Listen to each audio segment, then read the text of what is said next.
Flightboss, bitch. And you know, this is motherfucking urban astrology, so you're gonna hear a lot of profanity, a lot of shit pertaining to living in urban areas, but this is the best way you can relate the shit we get into, because this goes through any upbringing. Either you suburban, country, urban, religious, whatever kind of background you came up in, and whatever kind of area you grew up in, you're going to be able to understand what I got going on, because I bring everything that you heard in hour-long videos into the most simplest terms, and I'll bring it into real-life situations that everybody can understand it. You know what I'm saying? Just like your third eye.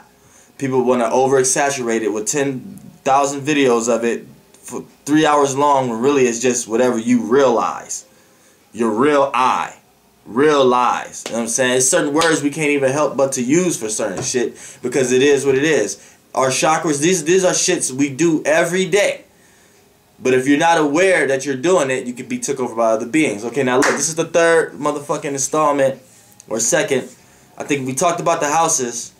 We talked a little bit about the planets. But that's another video, because this video right here, we're just gonna talk about, okay, now since we talked about the houses, let's talk about the actual energies that's getting played out. There's 4 invisible houses. So just look at the zodiac wheel as the 12 zodiacs, right? And think of it as the backdrop. It's a backdrop to something that goes in a 360, and they all connected into like a story, and they go, now within that backdrop, you have 4 stars, fixed stars, that if you land on one of these stars, you can actually count that as that's your zodiac. But it's not a zodiac constellation, but you have 5 elements: water, fire, earth, air, ether. Now ether, what governs fire is Aries, Leo, Sagittarius. That's fire governs them 3 signs. Water governs Scorpio, Pisces, Cancer. Air governs Gemini, Libra, Aquarius, and that's it.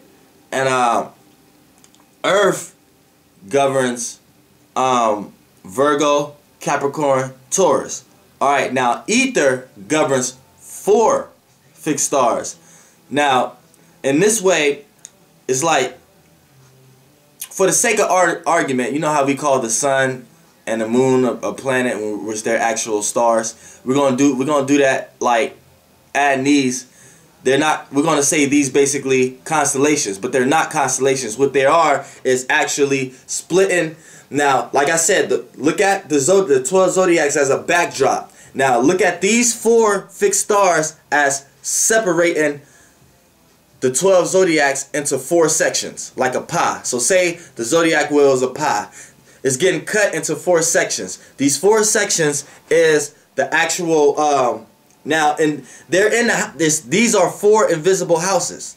Now, the invisible houses they're like houses within the houses, which is the first house, which is is splitting the zodiac sign up from the eastern side. So that'd be the motherfucking first house, and the 7th house was actually splitting it from straight across. It's making a cross. It's splitting the 12 zodiac signs into 4 sections. So over here you have what's rising on the eastern, which will most likely be your rising sign, whatever zodiac that's in. Over here is the west end that's cutting it off. And that would be your rising. That would be your 7th house, and then the top will be your midheaven, and then the bottom will be your IC. But see, that's just the 4 invisible houses. You know what I'm saying? But these houses is actually governed by its own fixed stars, and the fixed stars, if you land in one of these, you can count, for the sake of argument, let's just say that they are a zodiac of their own. So you can say you're not neither. So the one that's at the top, what governs the midheaven house, is right at the top.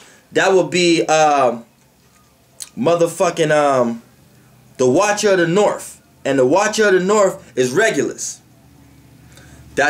Now you can actually be a Regulus sun sign, a Regulus moon sign, a Regulus like this. These stars are 500 million times bigger than the sun star, and these are stars. And you can actually, but these, since they're so big, you can count. If you fall into one of these, if your sun fall in or moon fall into one of these, you can actually count that as a constellation. You know what I'm saying? Because they're so big. They're a big star the size of an actual constellation. So, you know, rules the 4 invisible houses, which is the house within the house, which rules the 10th house, which is the north, is Regulus. He rules the 10th house.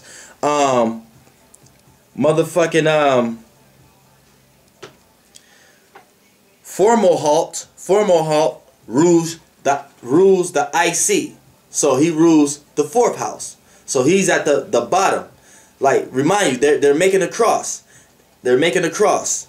And they're splitting the 4 seasons. They're splitting the 12 zodiac signs into 4 placements. And the 4 placements represents the whole spring, the whole summer, the whole fall, the whole winter.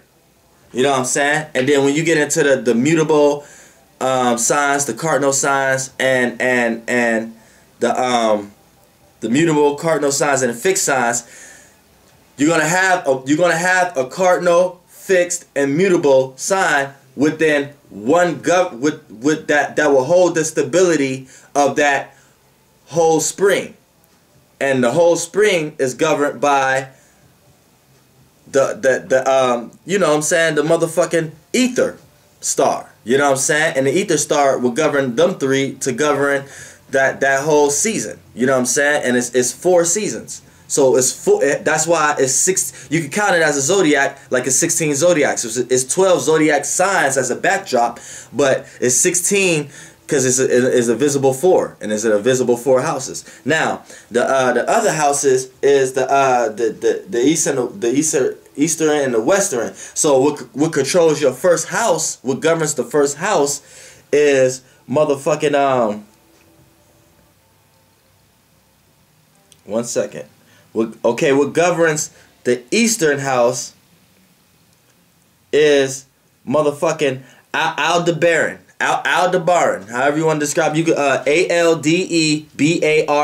You can look it up on the internet. They'll give you more details or whatever like that. That governs your rising sign, and that governs spring, the whole spring. You know what I'm saying? And in the west, this governs the whole winter.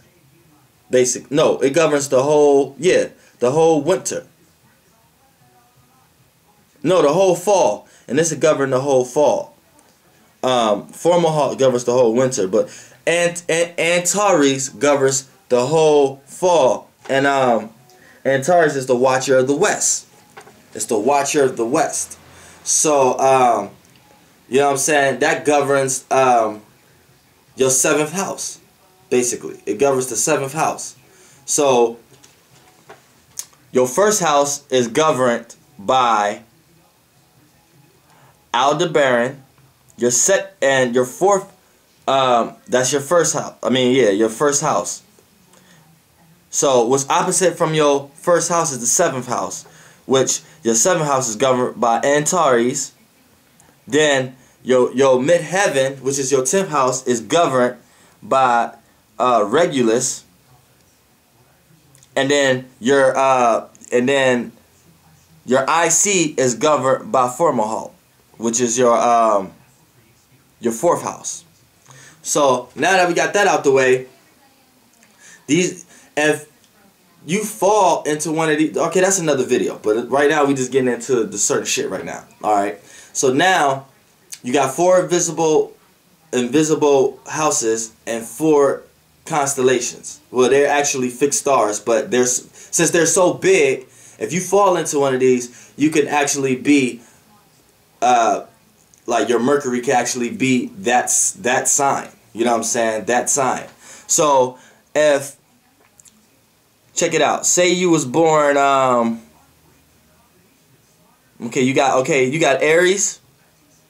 Okay, the 4 cardinal signs is Aries, Capricorn, Cancer, and Libra. Now, you have a earth, wind, earth, air, fire, and water with cardinal, mutable, and fixed. Now, the cardinals is the initiators of the seasons. You know what I'm saying? Which Aries brings in spring. So it initiates change. Cancer initiates summer. You know what I'm saying? Libra initiate fall. And Capricorn initiates winter. Now, the next following planets is the fixed signs. They carry the weight of it. So Taurus carries the weight of spring. Taurus carries the weight of spring. Leo is a fixed sign. It carries the weight of summer. Scorpio is a fixed sign. It carries the weight of fall. Aquarius is a fixed sign, and it carries the weight of winter. Now, and so on and so on. To the mutable. Gemini is accepting the change. Is accepting that things are about to change, which it carries the change of spring. Virgo carries the change of Virgo. I mean, of motherfucking summer. Sagittarius carries the change of fall. Pisces carries the change of winter. Now, what governs it, period, what governs spring is Aldebaran. What governs summer is Regulus. What governs fall is Antares. And what governs winter is Formahalt. You know what I'm saying? And it keeps everything in check. You know what I'm saying? So that's this motherfucking video. About telling y'all certain relations or whatever like that, how things supposed to go. And before we leave off, they say fire and air go together, and water and earth goes together, and basically you can't really go by that, but I mean, if you want to bring it from a 3D perspective, you can go by that. So just think of all the cardinal signs. Aries and Libra is direct opposites. Aries is fire, Libra is air. Okay, in the other two in the cardinal signs, Cancer and Capricorn. Cancer water, Capricorn is an earth sign. They're both opposites. That's the cardinal. And you do the same thing with fixed. Fixed is Taurus, Scorpio, Aquarius, Leo. Now, Taurus, Scorpio water, Taurus earth, they're direct opposites. Aquarius is air, Leo is fire. They're the direct opposite from each other in the sky. So that's the fixed signs. Then the mutable signs is Virgo, Pisces, which Virgo is an earth sign, Pisces is a water sign. They're the direct opposites. And then Sagittarius and Gemini. Gemini is a fire sign. Sagittarius is a fire sign. Gemini is an air sign. They're complete opposites. So that's why they say they go together. But in a higher pyramid, in another dimension type of form, it's actually that's like male on male and female on female, because fire and water are the feelers, and earth and air are the thinkers. Now, you have a male and fire. You have a male and feminine fire, which is you have a masculine and feminine that's governed in the feelers. So you have a masculine and a feminine feeler, which the masculine is the fire signs and the feminine is the water signs. So those are the thinkers and the feelers of the those are the feelers and those are the feminine and the masculines of the feelers. Then you have a feminine and a masculine of the thinkers. The masculine of the thinkers is the air, and the feminine of the thinkers is the earth. So really it's supposed to go like that. Air and earth supposed to go together, and water and fire is supposed to go together. Because earth will teach the air how to be stable and be stabilized. That's something that air has to learn here. And air could teach the earth how to not be so slow with the process of stability, how to be more flighty, how to be more light of situations, how to be more fast-paced, and how to breeze through it and think better and stuff like that. These are things Earth have to learn, because Earth have to take step by step gradually to get like if you plant a flower. And then fire and water, they say water put the fire out, fire put the make the water boil and steam out the pot. But these are things that they have to learn from each other. You know what I'm saying? The water has to learn how to handle not going up in steam when it's being hot, and the fire has to know how to keep lit when water is being put on it. So these are things you're supposed to learn. That's when it's here like that. And as far as the four invisible houses and the four fixed stars is the governors. Aldebaran is part of Yang. Regulus is the Yang. They govern spring and summer, which that's the light. And the dark aspect of the circulation of the earth is governed by Antares and Fomalhaut, which they're both governed by the yin energy, the dark energy.